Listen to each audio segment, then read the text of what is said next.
Hello, this is the LEGO Technic Ferrari SF-24, the 2024 Formula One car. I bought this for its retail price of $230 US. It is 230 euros, 200 pounds UK, or $300 Canadian, and comes with 1,361 pieces. I built this live with the wonderful community over on Twitch, and well, I got to say one thing right up front. At first glance, having completed it, I am very satisfied with what it looks like from a distance. I do have two kind of major issues with it and one minor one that I will get to, but it looks very much, for something that's made of Lego pieces, it looks very much like the car it's supposed to represent, the car that it's supposed to be, until I start getting into really nitpicking. But just overall, I have a good level of satisfaction with this. Of course, this is Lego and it is a racing livery. Therefore, it has a lot of stickers. A few pieces even have stickers on both sides, on the outside and the inside. I didn't feel like, personally, the sticker application process throughout was particularly bad. It didn't feel oppressive. These, thankfully, are prints here, so the wheel insert and the tires as well. The tires also have a print of black on them to help the edges to be nice and crisp. So those turned out really, really good. I'm happy with that. And this has the specialized suspension pieces in the front. I believe that this right here is a new piece. The last time with the Mercedes car, they did this differently. I believe that this two modulus long lift arm with a ball end attached to it, the smaller style of ball end, I believe is if not a new piece, a newer piece, and it just helps things to be a little bit tighter down in there. This does have hand of God steering, and I'm really happy with the steering radius that's available. So I'm just turning that from back here. It also rotates the steering yoke inside the cockpit, and just overall, this is pretty satisfying. It has suspension in there as well. I'll talk about that a little bit later. Trust me, we'll get to it. The only system parts that this has are just right here, just for this little bit of hump off to the side. Otherwise, everything is genuine Technic building for the folks who really want to keep it as much as possible to its own separate system. It's not really like the core of Lego. This does have a lot of off-colored parts in the blue. Now, thankfully, at some points along the way, Ferrari did have some blue in their scheme, related to some sponsor stuff like HP. So it doesn't look as bad on this one as it has on some others. Also the yellow, I think the yellow bits, I think are perfectly fine. But of course, I would always love to see the blue pins go away and the blue axle pins go away. It is a thing that's possible. And this is a high-end kit. So it doesn't need to have the absolute maximum simplicity. You know, you can reasonably expect someone taking out a kit of this size to need to take their time, you know, and not have all the hand holding. But this is the choice that they go with. It's nothing new. It's not a surprise. The airbox is actually done pretty nicely. I like the sub-assemblies that go together there. There is one small issue that I think you can see from here, right there, with color consistency. This piece right here, there are two of them. It's just way too dark. It's not dark red. It's in between regular red and dark red. So just a color inconsistency issue there with that particular mix of a different type of resin. Most of it is pretty decent in that regard across different materials, including with the sticker backing, which I think is well within the range of reasonable for matching the color of most of the ABS plastics throughout this. This does have an engine inside. We'll take a look at that in just a minute. I really enjoyed putting the side pods together myself. It's just a very satisfying shape to me, given the simple geometrics that it's made from. You know, these are not complex pieces here. Lego has added a lot to their Technic panel inventory over the years, but still, this isn't super specialized stuff. You'll see these parts used in all sorts of ways, and I was happy with how this turned out. That's just me personally. Once again, at the rear, we've got suspension. All the shock action is inboard. The rear wing complex is okay. You can adjust your little DRS right here. I've got there's one more system piece right there. The hockey stick in black. I like it though. I like it. I appreciate its inclusion. You know, it's a nice small detail. I think it works out well. And then coming around all the way to the back, the last of the bits of aero. Sorry about that focus right there.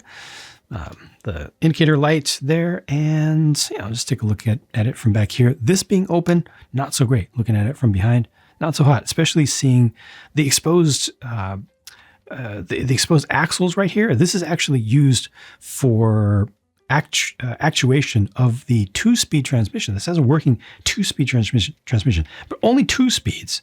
You go forward or back, and it will engage the engine. It's nice to have some kind of mechanism, but it really doesn't do much, and you really can't notice anything happening as a result of that. At least to me, I really struggled to see the difference. As usual with these, unfortunately, when the wheels are straight, the steering yoke is off to an angle a little bit. And yes, you can adjust that. You can shift it over by 1 tooth on the gear, and then it's going to be like this. So you have to choose. It's either going to be here or it's going to be here when the wheels are straightforward. It's just a weird quirk of the geometry of the gears that Lego has, and they've not figured out solution to that. I think that the halo area here looks pretty good. Let's go ahead and take this engine cover off and look underneath. So there you can see a little bit better the transmission, and like I said, it's just that or that for your 2 different speeds, which don't make a big difference no matter how you look at it, but it is there. It's something. The engine heads, or excuse me, the cylinders rather, are new pieces. This is my personal first time encountering these. The first redesign they've ever done to those parts, total redesign, which looks good and most importantly feels good. These engines, now I'm going to engage it, these engines and individual piston cylinder units run smoother than ever. The material science there is right. It feels so good. And I was very nostalgic for the original style, but this is definitely objectively superior. It's a smoother look, doesn't have the individual sections or segments of studs on top. You can still attach a 2x2 brick to the top of that, or a 2x2 plate, or a 2x2 tile, for doing other custom things to it. But the materials, the overall dimensions are the same. The materials are just vastly superior, which is fantastic. Just feels good. And that's something that's difficult for me to show you. This does have a differential. It's a completely open differential. So it's, that's not spinning, and that's just how it is. But here's what this looks like from the underside. Again, these pieces are just so smooth. It feels excellent. And then here you can see the spring units, the spring holders. They're not really shocks, are they?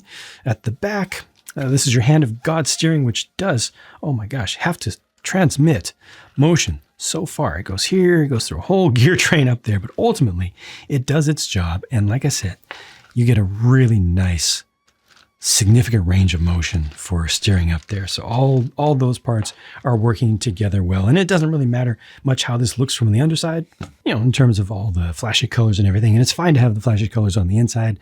I personally would like to see less of the flashy colors on the outside when the thing is fully completed and on display. Because ultimately this is primarily a display model for everybody that it goes for. It's not 100% designed just for Technic superfans or Lego superfans. It's very much, especially these days, Lego is very much marketing these towards the general 18 plus market, which includes folks who just want to try out Lego for the first time. So there are compromises that need to be made as a result, but let me tell you about some compromises that I'm not okay with. I said I would talk more about the suspension, and here we go.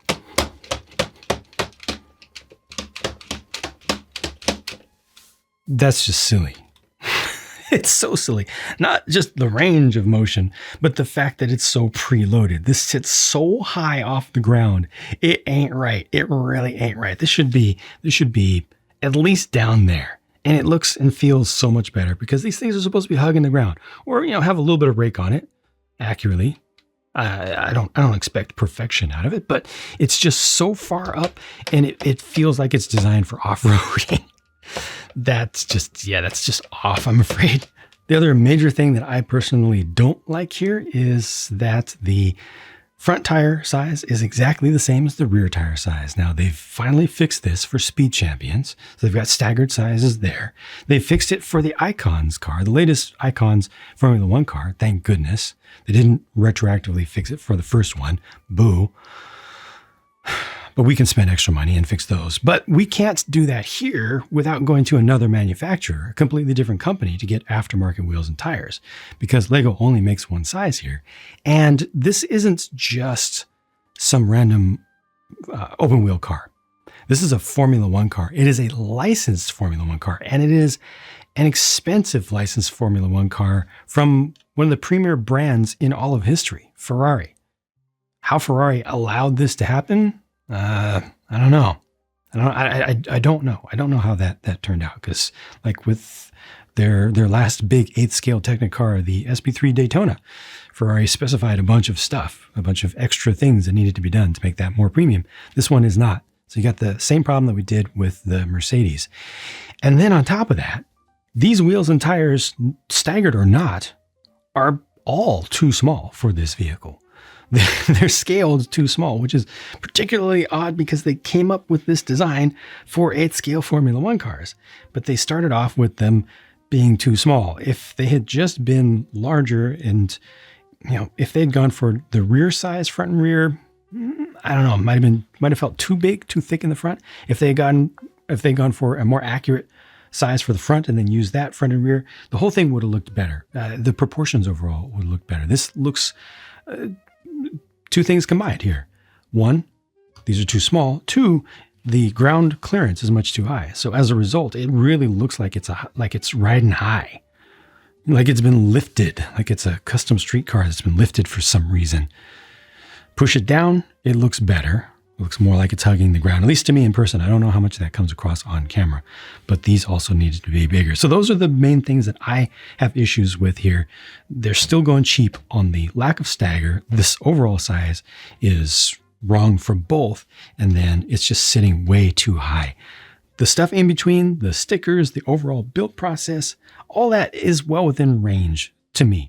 If you want better than this, you can definitely get better than this. Lego is not top of the line anymore, but this is what they offer you with the full package of Lego's availability, their customer service, and everything. This is what you get.